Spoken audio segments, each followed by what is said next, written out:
Olá, o Administração em Debate está no ar, um programa do Conselho Regional de Administração do Rio de Janeiro.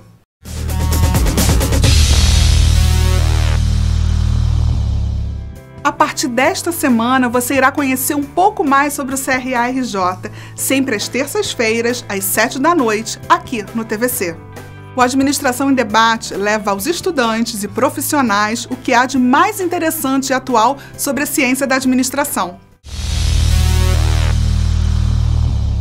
No programa de hoje, você vai conhecer o pensamento do administrador Wagner Siqueira, presidente do CRA-RJ, sobre as principais atividades exercidas pelo Conselho. Uma entrevista exclusiva com o diretor executivo do Fluminense, o administrador Rodrigo Caetano, e uma série de dicas com grandes profissionais do mercado.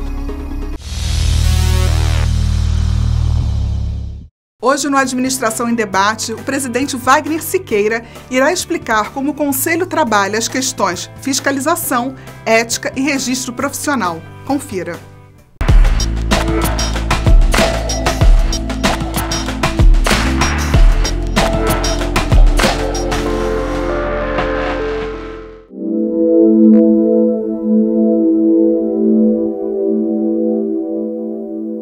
As funções de uma entidade de classe de exercício profissional são três: registro profissional, fiscalização do exercício profissional e a questão da ética, do controle e da atitude, da questão deontológica, ética profissional.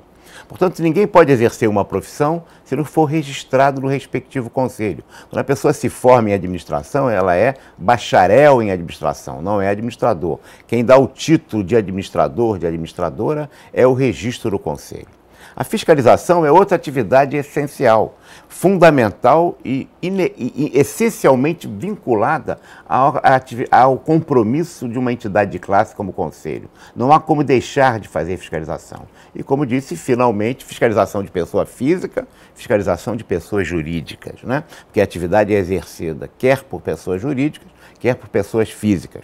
E, finalmente, a questão da ética, do exercício ético da profissão. Ora, deixar de fazer alguma dessas três é o descumprimento das obrigações legais e da própria razão de ser do conselho profissional, de um conselho profissional qualquer, no caso nosso, de administração.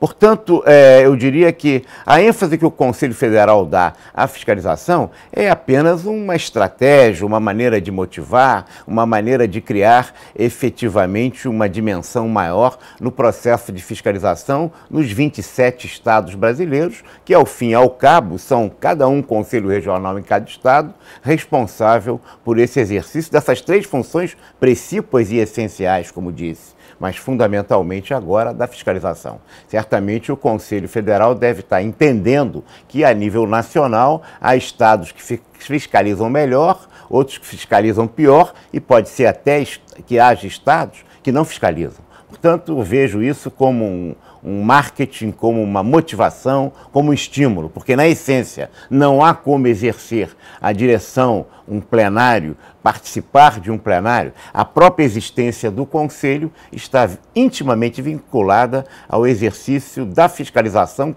permanentemente, todos os dias, todas as horas, de todos os momentos. Esse ano, nós vamos também aprimorar muito o nosso processo de fiscalização profissional.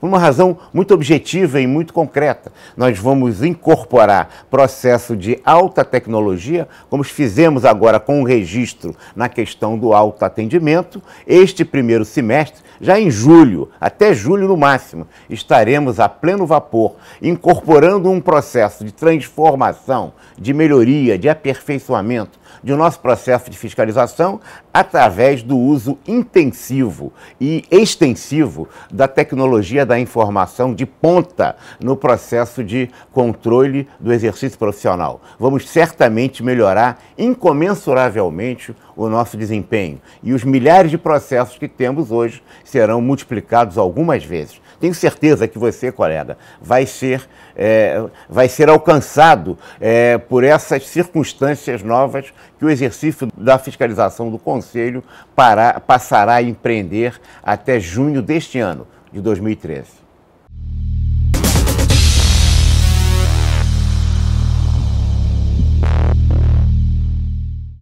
Você já conhece a Casa do Administrador? Registros profissionais, segunda via de carteira e espaço para cursos e palestras. Venha nos visitar. Nós estamos na Rua do Imperador, número 288, sala 1012, Centro.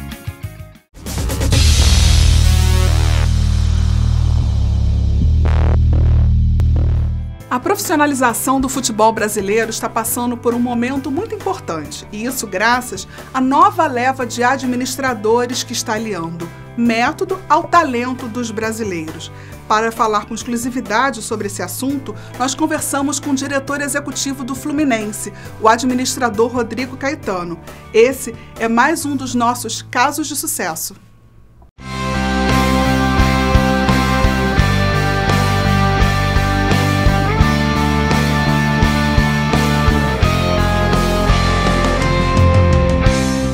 Atual campeão carioca e brasileiro. É com essa chancela que o Fluminense Futebol Clube entra nas 4 competições que disputará esse ano: Campeonato Carioca, Brasileiro, Copa do Brasil e Taça Libertadores. Um título que o clube busca há muitos anos. Para conquistar esse objetivo, o tricolor carioca conta desde o início de 2012 com a direção executiva do administrador Rodrigo Caetano, que acabou de ter seu perfil profissional definido como de um CEO pela revista Placar deste mês. Também foi eleito melhor executivo do futebol brasileiro no ano passado pela Brasil Sport Market. Caetano deu uma entrevista exclusiva ao CRA-RJ e falou sobre seus métodos e procedimentos para inserir toda uma ideologia diferenciada, focada no profissionalismo. Com passagem pelo Grêmio e pelo Vasco da Gama, Rodrigo Caetano acredita que não há como tomar decisões se não houver embasamento científico para identificar o cerne das questões e tudo que ela envolve. Veja agora o que o administrador pensa ser necessário para produzir uma boa gerência dentro do futebol competitivo e milionário do mercado brasileiro de hoje.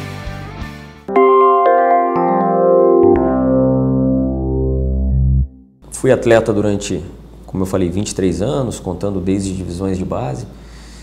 E mesmo quando atleta, já nas mudanças da Lei Pelé, identificava a necessidade de me especializar, ou quem sabe um nicho de mercado que realmente necessitasse de profissionais com essa formação. Por quê?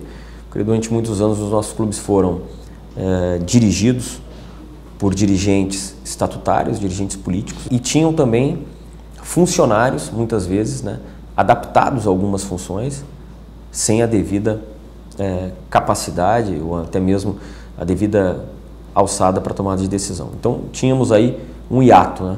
Procurei o vestibular, procurei minha formação acadêmica em administração, porque era através das ferramentas de administração que eu poderia justificar uma tomada de decisão a quem me contratava, ou seja, um dirigente estatutário que não tem a obrigação de conhecer isso e normalmente não tem a formação em administração. Mas para o gestor, você não pode levar ele uma decisão, ou levar o maior número de informações para a tomada de decisão em conjunto se você não tiver, né, um embasamento também científico. E foi nesse sentido aí. Então, hoje, estar à frente do Fluminense é resultado de uma caminhada, de uma formação acadêmica, de MBA, de algumas tantas experiências também hoje já como palestrante. A administração no esporte ela é resultado de uma adaptação das ferramentas que a administração nos ensina. E foi dessa forma aí que a gente veio construindo um método bastante próprio, mas com sustentação na formação acadêmica em administração de empresas, que particularmente fui construindo esse método de gestão no esporte. E depois das experiências nos outros clubes, né, hoje estar à frente do Fluminense, um clube tradicional, um clube que hoje ele passa por esse ciclo extremamente vitorioso e virtuoso também, e é motivo realmente de orgulho, e espero, né, que seja também uma forma de alguns outros tantos profissionais, ou que até estudantes, né, de administração, que buscam trabalhar dentro do esporte, que sigam esse caminho, né, da especialização, que saibam muitas vezes fazer as adaptações, que eu acho que esse é o grande essa é a grande virtude de um administrador, né? Ele conseguir se adaptar muito mais rapidamente e facilmente a um cenário que para muitos é desconhecido, porque ele tem realmente a formação, ele tem as ferramentas, o método que é da administração. E a administração ela é universal, você faz realmente pequenas adaptações. E realmente eu sugiro que aqueles que sonham, que busquem realmente a sua formação, tenham uma grande possibilidade aí de adentrar nesse mundo, não só do futebol, mas do esporte de alto rendimento.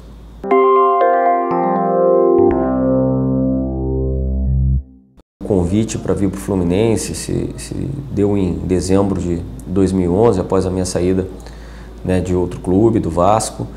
E realmente, alguns convites que tive eu não pensei duas vezes, justamente porque a filosofia, aquilo que me foi passado como talvez o projeto e o plano de trabalho era justamente profissionalizar as áreas, né, do futebol. Um cargo que ainda não existia, né, realmente um diretor com alçada, de participar das tomadas de decisão. E isso fez com que realmente eu viesse a atender esse pedido, atender esse convite. Na verdade, nós tentamos fazer com que introduzir métodos de trabalho, métodos que pudessem, pelo menos, viabilizar procedimentos mínimos, porque o futebol ele se caracteriza muitas vezes dos resultados eles estarem somente atrelados ao talento, né? E quando se diz o talento, não é de forma pejorativa. O talento ele é o diferencial, né? Mas você agregar método, procedimento e potencializar ele ao talento é que faz, né, a grande diferença. Isso em qualquer área. E no futebol também deve ser assim. Na minha opinião, o talento ele não pode estar em primeiro lugar sem você ter um mínimo de procedimento, um mínimo de realmente de conduta aqui dentro. E foi dessa forma que a gente foi trabalhando. E todo atleta percebe, e principalmente ele tem a necessidade de identificar que o clube caminha também, né, nesse rumo, nessa visão de profissionalização.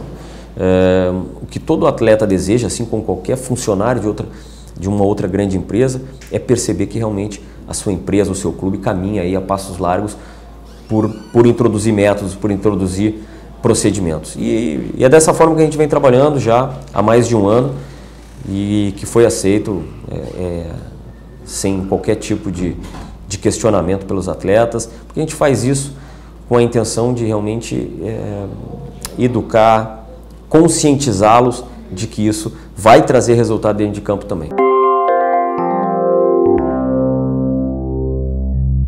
Aquilo que é possível ser divulgado, o Fluminense divulga. O que muitas vezes as pessoas não compreendem é que até a finalização de uma negociação, você tem inúmeros passos, etapas, em que muitas vezes as informações vazando, elas trazem um prejuízo. Por conta dos nossos concorrentes, você trabalha em mercado você concorre com outras equipes, muitas vezes com outros agentes, até com outros atletas, e o sigilo ele faz parte de uma negociação, em qualquer ramo, no futebol da mesma forma. O grande entrave nisso tudo é que parte-se de um preconceito de que no futebol as negociações elas são escusas.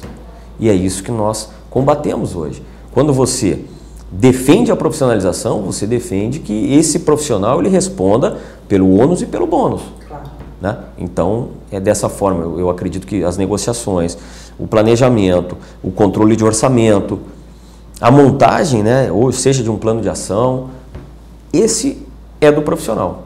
Da mesma forma que você tem condições de avaliar o que você deve ou não divulgar por conta justamente de concorrência no mercado. Uma coisa que nós aqui, né, nos orgulhamos muito, né, nesse ano que passou foi justamente que o Fluminense ele meio que virou a página, ou pelo menos passou a ocupar outro espaço nas páginas, né?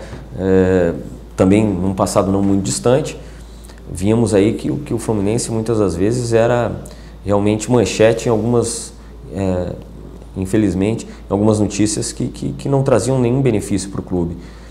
E depois de um trabalho, né, exemplar e de conjunto, com assessoria de imprensa também, de conscientização desses atletas, Vocês puderam perceber que em 2012 realmente, não só pelos resultados de campo, mas principalmente pela conduta geral de todos que aqui trabalham e daquilo que nós conseguimos passar, né, para esse nosso torcedor, uma imagem extremamente positiva do clube. E esse é um trabalho de todos e principalmente dos atletas entenderem o quanto é importante hoje eles trabalharem positivamente a imagem, né? Não é por acaso que o clube paga a imagem desse atleta, não é somente para usufruir em uma campanha ou utilizar em algum tipo de situação publicitária, não. É para também se valer da preservação dessa imagem e ter a condição de utilizá-la de forma positiva.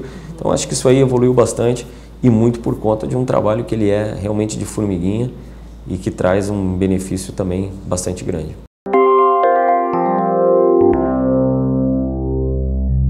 O Fluminense tem uma característica diferente aí no mercado. Por isso mesmo que muito se fala da Unimed, agora se voltou o foco para a Adidas, né, que é nosso fornecedor de material esportivo. São dois dos patrocinadores, né, um patrocinador master, que faz essa cogestão com o clube, e outro fornecedor de material esportivo que tem uma fidelidade com o clube. Se você for observar hoje no futebol brasileiro, dificilmente você vai encontrar um clube que tenha realmente esses dois parceiros tanto tempo, né? Um 14 anos e outro 13, se não me falha a memória. É muita coisa. E principalmente em futebol, onde você tem mudança de gestão no clube, mudanças políticas, e esses parceiros seguem junto. Isso vai ter talvez um dia em que haverá algum tipo de divergência, mas esse é um case de sucesso. Se você pode observar que realmente eu não vejo nada parecido no mercado do futebol brasileiro, que é bastante sazonal. Você, às vezes, vê aí contratos sendo quebrados, clubes aí ficando sem fornecedor de material esportivo, sem patrocinador máximo, e o Fluminense, isso não existe. Então, volta, realmente, você tem uma regularidade nos compromissos, você tem condições de planejar melhor, mesmo que você esteja sempre sujeito a modificações.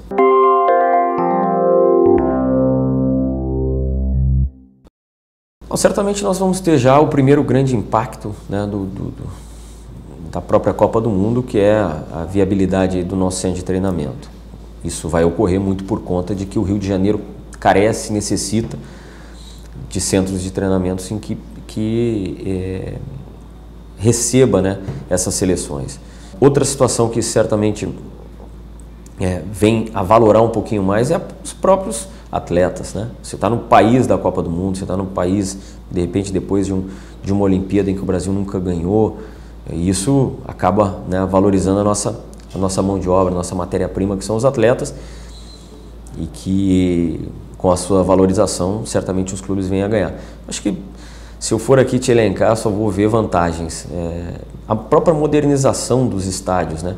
Algo que, infelizmente, o Brasil ele postergou ao máximo, né, aquela questão.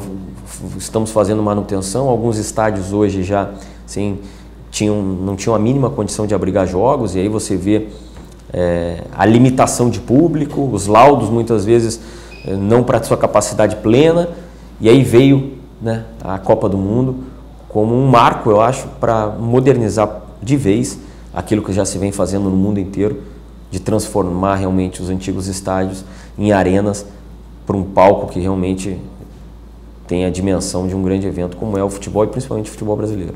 Particularmente como desportista, como profissional da área, eu fico extremamente satisfeito e esperançoso que lá na frente esse legado seja realmente, para nós que vamos usufruir, realmente algo extremamente valioso.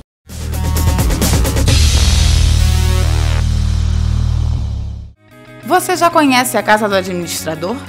Registros profissionais, segunda via de carteira e espaço para cursos e palestras. Venha nos visitar. Nós estamos na Rua do Imperador, número 288, sala 1012, Centro.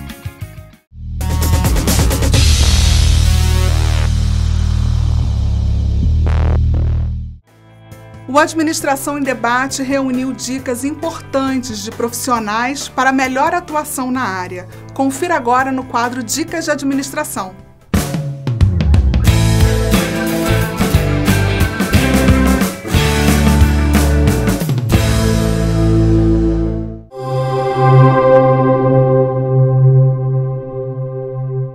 que é muito importante como um fator de sucesso. Visibilidade na carreira mesmo, né? Você fazer, trazer resultado. Trabalhar em cima de resultado. É botar o ovo e cacarejar. Não adianta lá trazer o resultado e ficar quieta. Então, assim, todas elas disseram, por exemplo, muitas disseram, você tem que desenvolver trabalhos que deem visibilidade. Aquele trabalho que não dá visibilidade, é melhor você correr dele.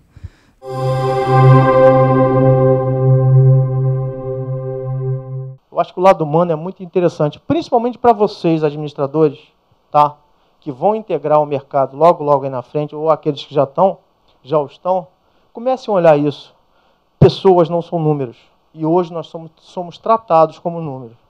Tá? Vocês, como administradores, lembre-se, pessoas são gente, tem problemas, tem filhos, tem dia que está bem, tem dia que não está. Então a gente tem que olhar essa sazonalidade de comportamento humano e entender isso. Deus nos deu 2 ouvidos e uma boca. Então tentem escutar mais e falar menos.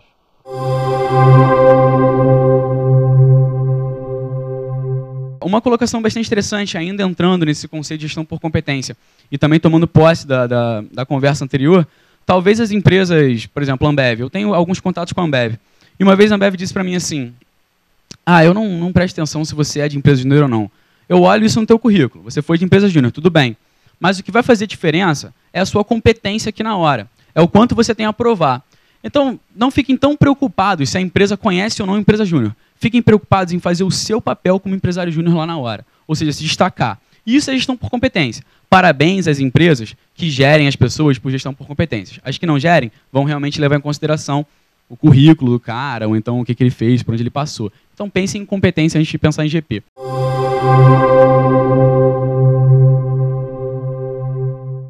A era mais atual que os livros citam é a era da informação, da informatização, após 1990. Só que eu estou acrescentando uma nova era.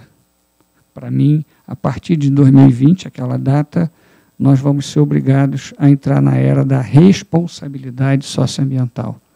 Responsabilidade para com a sociedade, para com os seres humanos, e responsabilidade para com o meio ambiente.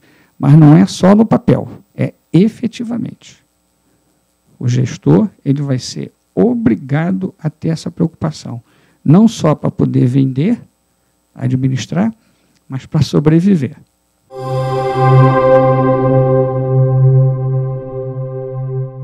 Quando você vai fazer uma contratação de um deficiente, antes de mais nada, você tem que fazer um levantamento das funções a serem preenchidas, saber o que você tem dentro da empresa que está carente, que você possa pegar e fazer a inclusão desse deficiente. Não só do deficiente. Eu fico meio assim, não é só porque é deficiente, eu não quero a lei obrigar. Não, eu quero que ele seja também incluído porque ele tem qualidade. Porque ele tem profissionalismo, porque ele pode pegar e me ajudar muito, até com a visão dele muito mais ampliada do que a minha, muito mais delicada, né? Muito mais preocupada até com a qualidade. Às vezes eles têm mais qualidade do que a gente, porque eles precisam dessa qualidade para sobreviver. Um plano de adaptações. A empresa tem que, antes de pegar e fazer esse recrutamento, fazer um plano, saber se aonde ele vai trabalhar está adaptado, se vai dar para aquele funcionário que tem aquele cargo para ele trabalhar naquele setor, se for um cadeirante, será que tem espaço? Será que é aqui? Será que ele é um bom administrador, mas esse setor daqui é muito dinâmico? Será que vale a pena eu botar ele ali? Será que ele não vai sofrer com aquela angústia, não vai ficar deprimido por ele não alcançar a meta dele? Porque você também pode criar, vou botar ele lá e aí? Ó. Aí você vai cobrar dele uma coisa que ele tem limitação, como eu também tenho limitações em alguma coisa. Então, é importante a empresa ver isso também.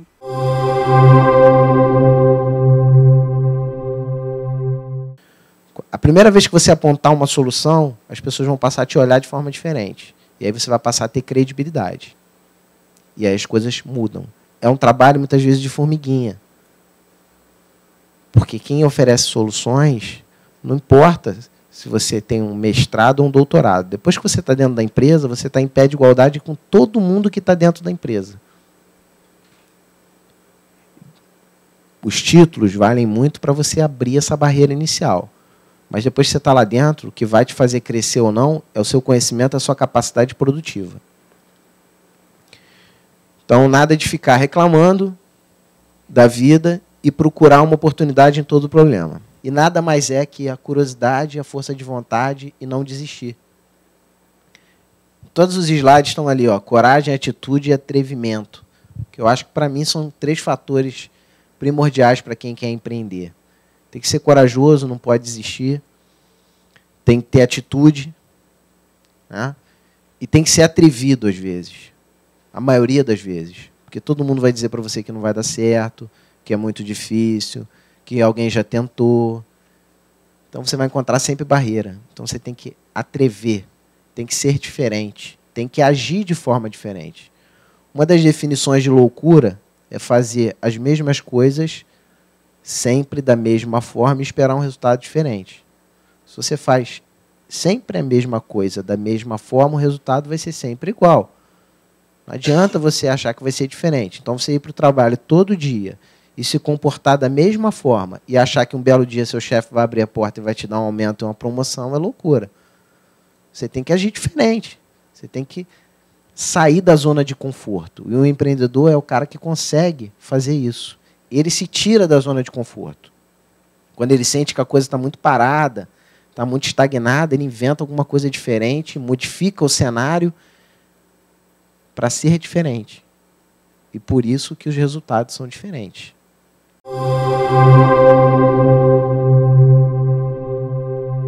Não é quantas pessoas você conhece, mas quantas pessoas conhecem você.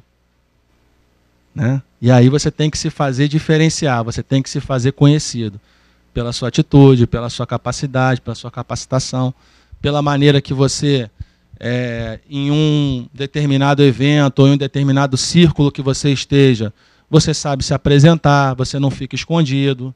Né? Tem que muitas vezes mostrar, cara, ser lembrado. Né? É aquele teu amigo que tem uma oportunidade de emprego e lembra de você. Ó, aquele cara é bom. Aquele cara ali eu vou indicar ele. Entendeu? Você tem que ser essa pessoa que vai ser indicada por outros. Né? E tem que ser achado. Tem que ser fácil de achar também. Né? Senão as pessoas não acham você.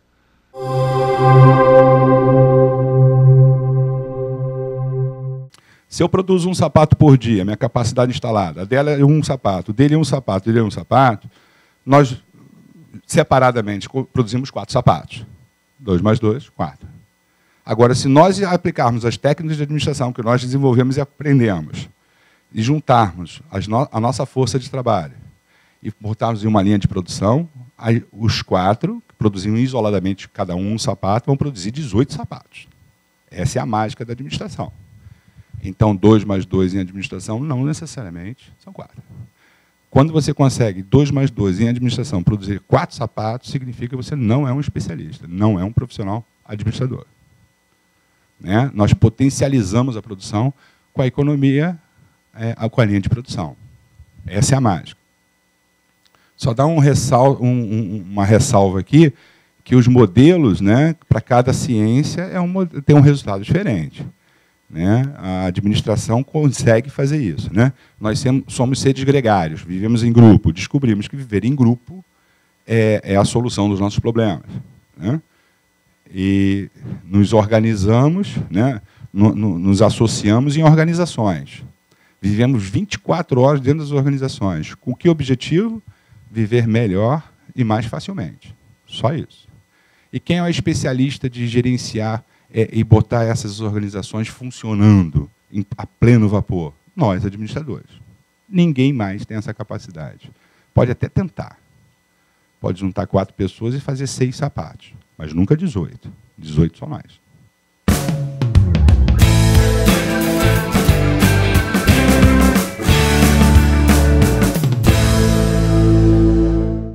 O Administração em Debate fica por aqui. Espero você na próxima semana. Até lá!